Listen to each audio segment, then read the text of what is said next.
ਖਾਲਸਾ ਵਾਹਿਗੁਰੂ ਜੀ ਕੀ ਫਤਿਹ। ਧੰਨ ਧੰਨ ਸਤਿਗੁਰੂ ਗੁਰੂ ਗੋਬਿੰਦ ਸਿੰਘ ਜੀ ਮਹਾਰਾਜ, ਜੋ ਬਹੁਤ ਵੱਡੇ ਇੱਕ ਛਤਰੀ ਸਨ। ਛਤਰੀ ਦਾ ਅਰਥ ਹੁੰਦਾ ਹੈ ਜਿਹੜਾ ਜੰਗ ਦੇ ਮੈਦਾਨ ਦੇ ਵਿੱਚ ਧਰਮ ਦੇ ਵਾਸਤੇ ਜੂਝੇ। ਅਤੇ ਸਤਿਗੁਰੂ ਸਾਹਿਬ ਜੀ ਨੇ ਆਪਣੀ ਬਾਣੀ ਵਿੱਚ ਵੀ ਲਿਖਿਆ ਹੈ, ਛਤਰੀ ਕੋ ਪੂਤ ਹੋ ਬਾਹਮਣ ਕੋ ਨਹਿ। ਮੈਂ ਛਤਰੀਆਂ ਦਾ ਪੁੱਤ ਹਾਂ ਅਤੇ ਰਣ ਤੱਤੇ ਦੇ ਵਿੱਚ ਮੈਂ ਜੂਝਾਂਗਾ। ਅਤੇ ਸਤਿਗੁਰੂ ਸਾਹਿਬ ਜੀ ਨੇ ਆਪਣੀ ਬਾਣੀ ਵਿੱਚ ਬਾਰ ਅਕਾਲ ਪੁਰਖ ਅੱਗੇ ਹੀ ਅਰਦਾਸ ਕੀਤੀ, ਅਤਿ ਹੀ ਰਨ ਮੈਂ ਤਬ ਜੂਝ ਮਰੂੰ। ਅਤੇ ਜਿਹੜਾ ਛਤਰੀ ਹੁੰਦਾ ਹੈ ਉਹਦਾ ਗੁਰੂ ਖਾਲਸਾ ਜੀ ਇਸ਼ਟ, ਉਹਦਾ ਕੁਲਦੇਵ, ਜਿਹਦੀ ਉਹ ਪੂਜਾ ਕਰਦਾ ਹੈ, ਉਹਦਾ ਪੀਰ ਛਤਰ ਹੁੰਦੇ ਨੇ। ਮਹਾਰਾਜ ਕਲਗੀਧਰ ਪਾਤਸ਼ਾਹ ਜੀ ਜਦੋਂ ਕੋਟਕਪੁਰੇ ਦੀ ਧਰਤੀ 'ਤੇ ਗਏ ਅਤੇ ਕਪੂਰੇ ਚੌਧਰੀ ਨੇ ਆ ਕੇ ਆਖਿਆ, ਮਹਾਰਾਜ ਸਾਹਿਬ ਜੀ 2 ਪਲੰਘੇ ਲੱਗੇ ਨੇ, ਛੋਟੇ ਪਲੰਘੇ 'ਤੇ ਤੁਸੀਂ ਬੈਠੇ ਹੋ, ਵੱਡੇ ਪਲੰਘੇ 'ਤੇ ਛਤਰ ਸਜਾਏ ਨੇ ਅਤੇ ਛਤਰਾਂ 'ਤੇ ਵੀ ਚੌਰ ਹੋ ਰਿਹਾ ਹੈ। ਅਤੇ ਸਤਿਗੁਰੂ ਸਾਹਿਬ ਜੀ ਕਹਿਣ ਲੱਗੇ, ਕਪੂਰੇ ਚੌਧਰੀ, ਚੌਰ ਗੁਰਪੀਰਾਂ ਦੇ ਸਿਰ ਦੇ ਉੱਤੇ ਹੁੰਦਾ ਏ, ਅਸੀਂ ਤੁਹਾਡੇ ਪੀਰ ਹਾਂ ਅਤੇ ਛਤਰ ਸਾਡੇ ਪੀਰ ਨੇ। ਅਸ ਕਿਰਪਾਨ ਖੰਡੋ ਖੜਗ ਤੁਪਕ ਤਬਰ ਅਰ ਤੀਰ, ਸਾਹਿਬ ਸਰੋਹੀ ਸਹਿ ਹਥੀ ਜਹ ਹਮਾਰੇ ਪੀਰ। ਮਹਾਰਾਜ ਸਾਹਿਬ ਜੀ ਨੇ ਛਤਰਾਂ ਨੂੰ ਪੀਰ ਕਹਿ ਕੇ ਨਵਾਜਿਆ। 6ਵੇਂ ਪਾਤਸ਼ਾਹ ਦੇ ਵੇਲੇ ਵੀ ਛਤਰ ਸ਼੍ਰੀ ਅਕਾਲ ਤਖ਼ਤ ਸਾਹਿਬ ਦੇ ਉੱਪਰ ਉੱਚੇ ਪਲੰਘੇ 'ਤੇ ਸ਼ੋਭਾਇਮਾਨ ਕਰਕੇ ਗੁਰੂ ਹਰਗੋਬਿੰਦ ਸਾਹਿਬ ਜੀ ਨੇ ਵੀ ਛਤਰਾਂ ਨੂੰ ਆਪਣਾ ਪੀਰ ਕਿਹਾ। ਸੋ ਹਿੰਦੂ ਧਰਮ ਦੇ ਵਿੱਚ ਗੁਰੂ ਖਾਲਸਾ ਜੀ 4 ਵਰਨ ਨੇ, ਇੱਕ ਬ੍ਰਾਹਮਣ ਹੈ, ਇੱਕ ਕਸ਼ਤਰੀ ਹੈ, ਇੱਕ ਵੈਸ ਹੈ, ਇੱਕ ਸੂਦਰ ਹੈ। ਬ੍ਰਾਹਮਣ ਉਹਨੂੰ ਕਹਿੰਦੇ ਆ ਜੋ ਵਿੱਦਿਆ ਪੜ੍ਹੇ, ਕਸ਼ਤਰੀ ਉਹਨੂੰ ਕਹਿੰਦੇ ਆ ਜੋ ਜੰਗ ਦੇ ਮੈਦਾਨ ਦੇ ਵਿੱਚ ਜੂਝੇ, ਵੈਸ ਉਹਨੂੰ ਕਹਿੰਦੇ ਆ ਜੋ ਆਪਣੀ ਕਮਾਈ ਕਰਕੇ ਖਾਵੇ, ਅਤੇ ਸੂਦਰ ਉਹਨੂੰ ਕਹਿੰਦੇ ਆ ਜਿਹੜਾ ਸੇਵਾ ਕਰਕੇ ਅਤੇ ਆਪਣੇ ਪੇਟ ਨੂੰ ਪਾਲੇ। ਅਤੇ ਇਸੇ ਤਰ੍ਹਾਂ 4 ਤਿਉਹਾਰ, ਬ੍ਰਾਹਮਣਾਂ ਦਾ ਤਿਉਹਾਰ ਵੱਖਰਾ ਏ ਅਤੇ ਜਿਹੜੇ ਛਤਰੀ ਨੇ ਉਹਨਾਂ ਦਾ ਤਿਉਹਾਰ ਦੁਸਹਿਰਾ ਹੈ। ਜਿਹੜੇ ਵੈਸ ਨੇ ਉਹ ਦੀਵਾਲੀ ਮਨਾਉਂਦੇ ਨੇ ਅਤੇ ਸ਼ੂਦਰ ਹੋਲੀ ਨੂੰ ਮਨਾਉਂਦੇ ਨੇ। ਅਤੇ ਪਿਆਰੇ ਭਾਈ ਦਇਆ ਸਿੰਘ ਜੀ ਗੁਰੂ ਕੇ ਸਿੰਘਾਂ ਨੇ ਸਵਾਲ ਕੀਤਾ ਸੀ ਕਲਗੀਧਰ ਪਾਤਸ਼ਾਹ ਜੀ ਨੂੰ ਅਨੰਦਪੁਰ ਸਾਹਿਬ, ਮਹਾਰਾਜ ਸਾਹਿਬ ਜੀ ਦੁਸਹਿਰਾ ਕਸ਼ਤਰੀਆਂ ਦਾ ਤਿਉਹਾਰ ਹੈ ਅਤੇ ਭਾਰਤ ਵਰਸ਼ ਦੇ ਜਿੰਨੇ ਕਸ਼ਤਰੀ ਨੇ ਉਹ ਸਾਰੇ ਸੱਚੇ ਪਾਤਸ਼ਾਹ ਜੀ ਦੁਸਹਿਰੇ ਦੇ ਉੱਪਰ ਰਾਵਣ ਦਾ ਪੁਤਲਾ ਫੂਕਦੇ ਨੇ, ਰਾਮਨੌਮੀ ਦੀਆਂ ਝਾਕੀਆਂ ਕੱਢਦੇ ਨੇ। ਤੁਹਾਡੇ ਖਾਲਸੇ ਨੂੰ ਕੀ ਹੁਕਮ ਹੈ? ਅਤੇ ਮਹਾਰਾਜ ਕਹਿਣ ਲੱਗੇ, ਖਾਲਸੇ ਦਾ ਇਸ਼ਟ, ਖਾਲਸੇ ਦੇ ਪੀਰ ਛਤਰ ਨੇ, ਖਾਲਸੇ ਨੇ ਦੁਸਹਿਰੇ ਵਾਲੇ ਦਿਨ ਛਤਰ ਪੂਜਾ ਕਰਨੀ ਹੈ। ਸੋ ਮਹਾਰਾਜ ਸਾਹਿਬ ਜੀ ਨੇ ਉੱਥੇ ਮਰਿਆਦਾ ਬੱਧੀ ਵੀ ਨਰਾਤਿਆਂ ਦੇ ਵਿੱਚ ਜੋ ਛਤਰਾਂ ਦੀ ਅਕਾਲ ਪੁਰਖ ਪਰਮੇਸ਼ਰ ਦੀ ਸਤੁਤੀ ਦੀ ਪਾਵਨ ਗੁਰਬਾਣੀ ਹੈ ਉਹਨੂੰ ਪੜ੍ਹਨਾ ਹੈ ਅਤੇ ਦੁਸਹਿਰੇ ਵਾਲੇ ਦਿਨ ਪਾਵਨ ਬਾਣੀ ਦੇ ਜਾਪ ਕਰਕੇ ਅਤੇ ਛਤਰਾਂ ਦੀ ਪੂਜਾ ਕਰਨੀ ਹੈ। ਇਹ ਪੂਜਾ ਸ਼੍ਰੀ ਅਕਾਲ ਤਖ਼ਤ ਸਾਹਿਬ ਦੇ ਉੱਪਰ ਵੀ ਹੁੰਦੀ ਰਹੀ। 32 ਸਰੂਪਾਂ ਦੀ ਇੱਕ ਪੁਰਾਣੀ ਰਿਪੋਰਟ ਜਿਹਦੇ ਵਿੱਚ ਲਿਖਿਆ ਸੀ ਵੀ ਸ਼੍ਰੀ ਅਕਾਲ ਤਖ਼ਤ ਸਾਹਿਬ 'ਤੇ ਦਸਮ ਦੇ 32 ਸਰੂਪ ਲਏ ਅਤੇ ਉਹਨਾਂ ਦੀ ਖੋਜ ਪੜਤਾਲ ਕਰਕੇ ਸਰੂਪ ਬਣਾਇਆ ਅਤੇ ਉਹ ਸੂਚੀ ਪੁੱਤਰ ਦਾਸ ਦੇ ਖਜ਼ਾਨੇ ਵਿੱਚ ਤੋਸ਼ੇਖਾਨੇ 'ਚ ਲਾਇਬ੍ਰੇਰੀ 'ਚ ਮੌਜੂਦ ਹੈ। ਅਤੇ ਉਹਦੇ 'ਤੇ ਲਿਖਿਆ ਵੀ ਸ਼੍ਰੀ ਅਕਾਲ ਤਖ਼ਤ ਸਾਹਿਬ ਦੁਸਹਿਰਾ ਮਹਾਤਮ ਛਤਰ ਪੂਜਾ ਕੀਤੀ ਜਾਂਦੀ ਸੀ। ਹੋਰਨਾਂ ਤਖ਼ਤਾਂ 'ਤੇ ਸੀ। ਸਮੇਂ ਨਾਲ ਇਹ ਗੱਲ ਗੁਪਤ ਹੋਈ ਅਤੇ ਅੱਜ ਵੀ ਸ਼੍ਰੋਮਣੀ ਪੰਥ ਅਕਾਲੀ ਬੁੱਢਾ ਦਲ, ਤਰਨਾ ਦਲ ਬਾਬਾ ਬਿਧੀ ਚੰਦ ਸਾਹਿਬ ਅਤੇ ਸੱਚਖੰਡ ਹਜ਼ੂਰ ਸਾਹਿਬ ਦੇ ਵਿੱਚ ਇਹ ਮਰਿਆਦਾ ਪ੍ਰਚਲਿਤ ਹੈ। ਅਤੇ ਗੁਰੂ ਕਾ ਪੰਥ ਖਾਲਸਾ ਟਕਸਾਲਾਂ ਦੇ ਵਿੱਚ ਵੀ, ਸੰਪਰਦਾਇ ਪਿੰਡਰਾਂ ਦੇ ਵਿੱਚ ਵੀ ਇਹ ਗੁਰੂ ਖਾਲਸਾ ਜੀ ਮਰਿਆਦਾ ਚੱਲਦੀ ਹੈ।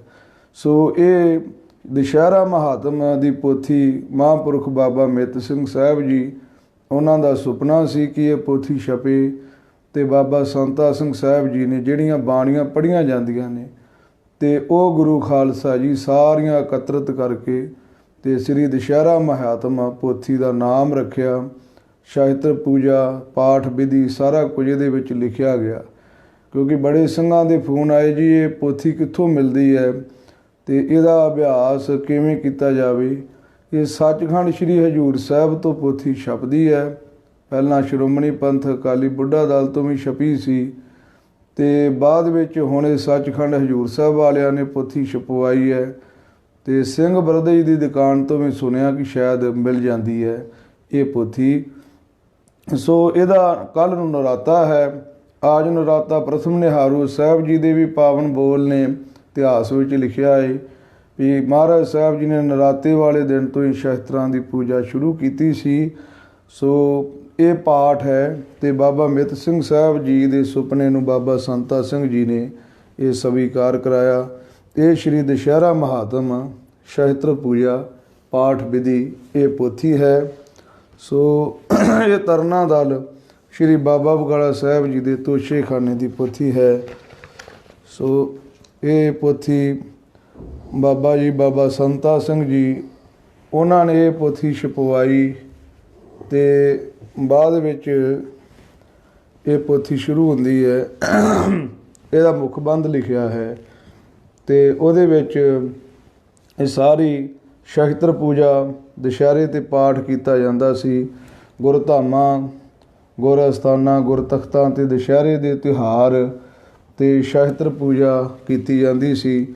ਸ਼੍ਰੀ ਅਕਾਲ ਤਖ਼ਤ ਸਾਹਿਬ ਅੰਮ੍ਰਿਤਸਰ ਵਿਖੇ ਵੀ ਇਸੇ ਮਰਿਆਦਾ ਨਾਲ ਸ਼ਸਤਰ ਪੂਜਾ ਦੁਸ਼ਹਿਰੇ 'ਤੇ ਪਾਠ ਕੀਤਾ ਜਾਂਦਾ ਸੀ। ਅਤੇ ਇਹਦੇ ਵਿੱਚ ਫਿਰ ਇਹ ਕੁਝ ਵਿਦਿਆਰਥੀ ਸਿੰਘਾਂ ਦੇ ਨਾਮ ਨੇ ਅਤੇ ਜਿਵੇਂ ਸੱਚਖੰਡ ਸ਼੍ਰੀ ਹਜ਼ੂਰ ਸਾਹਿਬ ਅਤੇ ਸਰਵਲੋ ਜੀ ਦੀ ਪਾਵਨ ਬਾਣੀ ਪੜ੍ਹਾਈ ਉਹਦੇ ਬਾਰੇ ਜਿਹਦੇ ਵਿੱਚ ਲਿਖਿਆ ਹੈ। ਫਿਰ ਬਾਬਾ ਮਿੱਤ ਸਿੰਘ ਜੀ ਅਤੇ ਬਾਬਾ ਰਣ ਸਿੰਘ ਜੀ ਜੋ ਨਿਸ਼ਾਨ 'ਚ ਹੋਏ ਨੇ ਅਤੇ ਉਹਨਾਂ ਨੇ ਪੋਥੀ ਬਣਾਉਣ ਦੀ ਸੁਪਨਾ ਸੀ, ਉਹਨਾਂ ਨੇ ਪ੍ਰਾਰੰਭਤਾ ਕੀਤੀ ਸੀ ਅਤੇ ਬਾਅਦ ਵਿੱਚ ਅੱਗੇ ਮੁੱਖਬੰਧ ਹੈ ਅਤੇ ਬਾਅਦ ਵਿੱਚ ਇਹ ਪਾਠ ਦੱਸਿਆ ਹੈ ਤਤਕਰਾ ਪੋਥੀ ਸ਼੍ਰੀ ਦੁਸ਼ਹਿਰਾ ਮਹਾਤਮ। ਇਹ ਪਾਠ ਦਸਮ ਜੀ ਦੀ ਪਾਵਨ ਬੀੜ ਦੇ ਵਿੱਚੋਂ ਇਹ ਕਿੱਥੋਂ ਕਿੱਥੋਂ ਲਿਆ ਗਿਆ ਹੈ। ਇੱਥੇ ਫਿਰ ਗੁਰੂ ਖਾਲਸਾ ਜੀ ਇਹਦੀ ਵਿਧੀ ਲਿਖੀ ਹੈ। ਇਹ ਲਿਖਿਆ ਹੈ ਵੀ ਜਦੋਂ ਨਰਾਤਾ ਸ਼ੁਰੂ ਹੋਵੇ ਪਹਿਲੇ 9 ਦਿਨ ਪਾਠ ਦੀ ਵਿਧੀ।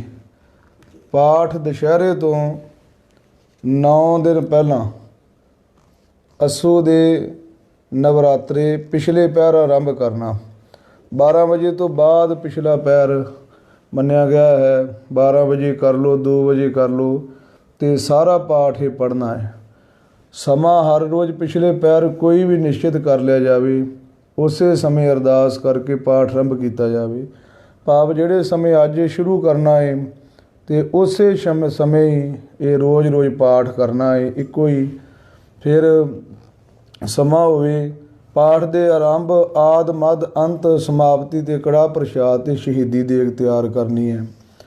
ਬਾਕੀ ਦਿਨਾਂ ਵਿੱਚ 7 ਪ੍ਰਕਾਰ ਦੇ ਮੇਵੇ ਜਿਵੇਂ ਬ੍ਰਹਮ ਕਵਚ ਦੀ ਮਰਿਆਦਾ ਵਿੱਚ ਦੱਸਿਆ ਸੀ, ਬਦਾਮ ਗਰੀ, ਖੋਪਾ, ਸੌਂਗੀ, ਛੁਹਾਰੇ, ਇਲਾਚੀ, ਛੋਟੀ ਲੌਂਗ, ਪਿਸਤਾ ਪ੍ਰਸ਼ਾਦ ਵਰਤਾਉਣਾ ਹੈ।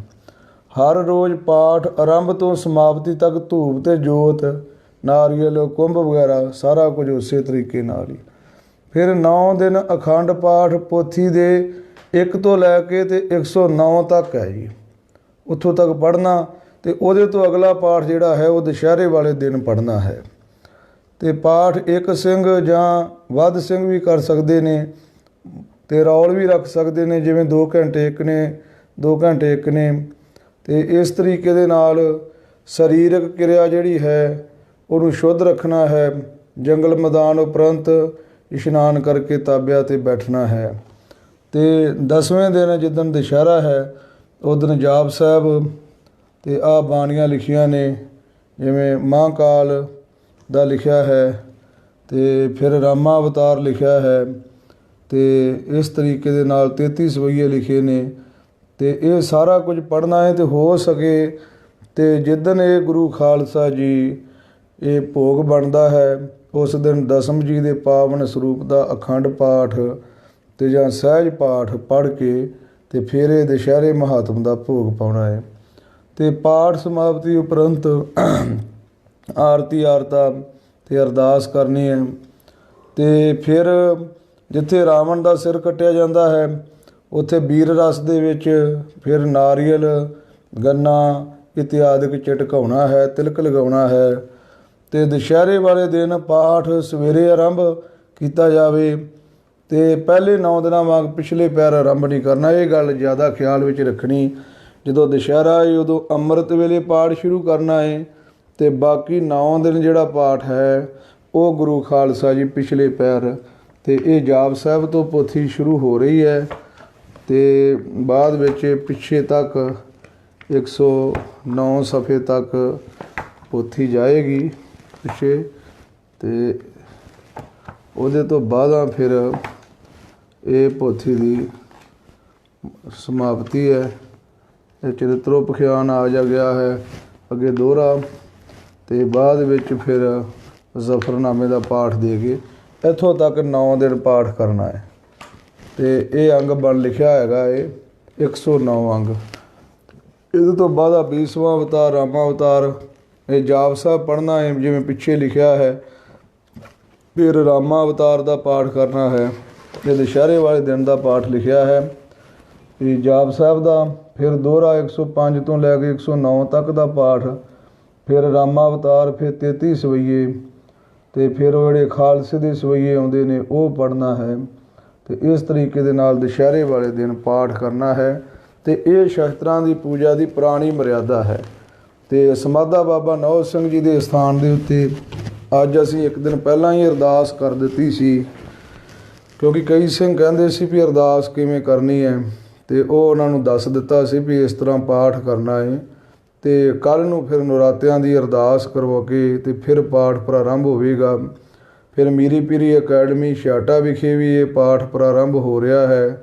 ਉੱਥੋਂ ਗੁਰੂ ਖਾਲਸਾ ਜੀ ਦੇਖ ਲਓ, ਵਿਦੇਸ਼ੀ ਸਿੱਖ ਅਤੇ ਜਿਨ੍ਹਾਂ ਦਾ ਘਰ ਜਨਮ ਈਸਾਈਆਂ ਦੇ ਘਰ ਦਾ ਅਤੇ ਗੁਰੂ ਕੀ ਸਿੱਖੀ ਪ੍ਰਾਪਤ ਹੋਈ ਉਹਨਾਂ ਨੂੰ, ਉਹਨਾਂ ਦੇ ਮਾਤਾ ਪਿਤਾ ਨੂੰ ਭਾਈ ਸਾਹਿਬ ਭਾਈ ਹਰਭਜਨ ਸਿੰਘ ਜੀ ਜੋਗੀ, ਉਹਨਾਂ ਨੇ ਕਿਰਪਾ ਕਰਕੇ ਉਹਨਾਂ ਦੇ ਮਾਪਿਆਂ ਨੂੰ ਸਿੱਖੀ ਦਿੱਤੀ। ਉਹ ਜਨਮ ਤੋਂ ਹੀ ਸਿੱਖ ਹੋਏ ਅਤੇ ਉਹਨਾਂ ਦੇ ਮਨ ਵਿੱਚ ਚਾਅ ਇਹ ਵੀ ਅਸਾਂ ਦੁਸ਼ਹਿਰਾ ਮਹਾਤਮ ਕਰਨਾ ਹੈ। ਉਹਨਾਂ ਨੇ ਵੀ ਕੱਲ੍ਹ ਅਰਦਾਸ ਕਰਨੀ ਹੈ। ਤੋ ਇਸ ਵਾਸਤੇ ਹੋ ਸਕੇ ਤਾਂ ਦੁਸ਼ਹਿਰੇ ਮਹਾਤਮ ਦਾ ਪਾਠ ਵੱਧ ਤੋਂ ਵੱਧ ਕਰੋ। ਅਤੇ ਜੇ ਕੋਈ ਗੁਰੂ ਕੇ ਸਿੱਖ ਇਸ ਵਾਰੀ ਦੁਸ਼ਹਿਰਾ ਮਹਾਤਮ ਨਹੀਂ ਕਰ ਪਾਉਂਦੇ ਅਤੇ ਉਹ ਫਿਰ ਘੱਟੋ ਘੱਟ ਬ੍ਰਹਮ ਕਵਚ, ਭਗਵਤੀ ਅਸਤੋਤਰ, ਚੰਡੀ ਚਰਿੱਤਰ, ਭਰੇ ਜੋਗਣੀ, ਚੰਡੀ ਦੀ ਵਾਰ, ਉਗਰ ਦੰਤੀ, ਇੰਨੀਆਂ ਬਾਣੀਆਂ ਦਾ ਪਾਠ ਘੱਟੋ ਘੱਟ ਸ਼ਾਮਾਂ ਨੂੰ ਕਰਨ ਰੋਜ਼ ਹੀ ਪਿਛਲੇ ਪਹਿਰ 9 ਦਿਨ ਅਤੇ 10ਵੇਂ ਦਿਨ ਫਿਰ ਜਾਪ ਸਾਹਿਬ ਰਾਮਾ ਅਵਤਾਰ ਜਿਵੇਂ ਦੱਸੀ ਹੈ ਮਰਿਆਦਾ ਅਤੇ ਉਸੇ ਤਰੀਕੇ ਦੇ ਨਾਲ ਪੜ੍ਹ ਕੇ ਅਤੇ ਸ਼ਸਤਰਾਂ ਦੀ ਪੂਜਾ ਕਰਨ। ਸੋ ਮੈਨੂੰ ਕਈ ਗੁਰੂ ਕੇ ਸਿੰਘਾਂ ਨੇ ਪੁੱਛਿਆ ਸੀ ਅਤੇ ਮੇਰੇ ਮਨ ਵਿੱਚ ਇਹ ਭਾਵਨਾ ਆਈ ਵੀ ਸਾਨੂੰ ਇਹ ਸਾਰੀ ਸ਼ਸਤਰ ਦੀ ਪੂਜਾ ਦੀ ਜੋ ਮਰਿਆਦਾ ਹੈ ਉਹ ਗੁਰੂ ਕੇ ਸਿੱਖ ਸੰਗਤਾਂ ਨੂੰ ਦੱਸਣੀ ਚਾਹੀਦੀ ਹੈ। ਸੋ ਸ਼੍ਰੀ ਸਰਬਲੋ ਬੁੰਗਾ ਨੰਗਲੀ ਵਿਖੇ ਅੱਜ ਇਹ ਦੁਸ਼ਹਿਰਾ ਮਹਾਤਮ ਦੀ ਪੋਥੀ ਪ੍ਰਕਾਸ਼ ਕਰਕੇ ਅਤੇ ਦਾਸ ਸਾਹਿਬ ਗੁਰੂ ਕੇ ਸਿੱਖ ਸੰਗਤਾਂ ਵਿੱਚ ਚਰਨਾਂ ਵਿੱਚ ਹਾਜ਼ਰੀ ਲਵਾ ਰਿਹਾ ਹੈ। ਸੋ ਆਪ ਗੁਰੂ ਕੇ ਸੰਗਤਾਂ ਨੇ ਇਹ ਬੇਨਤੀ ਪ੍ਰਵਾਨ ਕਰਨੀ। ਕੋਈ ਵੀ ਸੁਝਾਅ ਹੋਵੇ ਅਤੇ ਨਾਲ ਹੀ ਮੈਂ ਬੇਨਤੀ ਕਰਾਂ ਵੀ ਫੋਨ ਘੱਟ ਕਰਿਆ ਕਰੋ, ਵਟਸਐਪ ਦੇ ਉੱਪਰ ਵੋਇਸ ਮੈਸੇਜ ਭੇਜ ਦਿਆ ਕਰੋ, ਕਿਉਂਕਿ ਕਈ ਵਾਰ ਬੈਠੇ ਹੋਈਦਾ ਏ ਅਤੇ ਫਿਰ ਟਾਈਮ ਨਹੀਂ ਹੁੰਦਾ। ਕਈ ਵਾਰ ਕਿਤੇ ਕੋਈ ਗੱਲ ਕਰਨ ਦਾ ਸਮਾਂ ਹੁੰਦਾ ਏ, ਕਿਤੇ ਨਹੀਂ ਹੁੰਦਾ। ਇਸ ਵਾਸਤੇ ਵੋਇਸ ਮੈਸੇਜ ਰਾਹੀਂ ਆਪ ਗੁਰੂ ਕੀ ਸਿੱਖ ਸੰਗਤਾਂ ਆਪਣੇ ਮਨ ਦੇ ਜੋ ਵੀ ਸ਼ੰਕੇ ਜਾਂ ਮਨ ਦੀ ਜੋ ਭਾਵਨਾ, ਜੋ ਖਿਆਲ ਹੈ ਉਹ ਦੱਸ ਦਿਆ ਕਰੋ ਅਤੇ ਸਮਾਂ ਦੇਖ ਕਰਕੇ ਅਤੇ ਫਿਰ ਉਹਦਾ ਜਵਾਬ ਦਿੱਤਾ ਜਾਇਆ ਕਰੇਗਾ। ਇਹ ਬੇਨਤੀ ਜ਼ਰੂਰ ਪ੍ਰਵਾਨ ਕਰਨੀ। ਦਾਸ ਦਾ ਨੰਬਰ ਕਈ ਗੁਰੂ ਕੀ ਸਿੱਖ ਸੰਗਤਾਂ ਕੋਲ ਹੈ ਵੀ ਅਤੇ ਉਸ ਨੰਬਰ 'ਤੇ ਆਪ ਗੁਰੂ ਕੀ ਸਿੱਖ ਸੰਗਤਾਂ ਨੇ ਵੋਇਸ ਮੈਸੇਜ ਕਰਕੇ ਸੁਝਾਅ ਦੇਣ ਦਾ ਯਤਨ ਕਰਨਾ। ਵਾਹਿਗੁਰੂ ਜੀ ਕਾ ਖਾਲਸਾ, ਵਾਹਿਗੁਰੂ ਜੀ ਕੀ ਫਤਿਹ।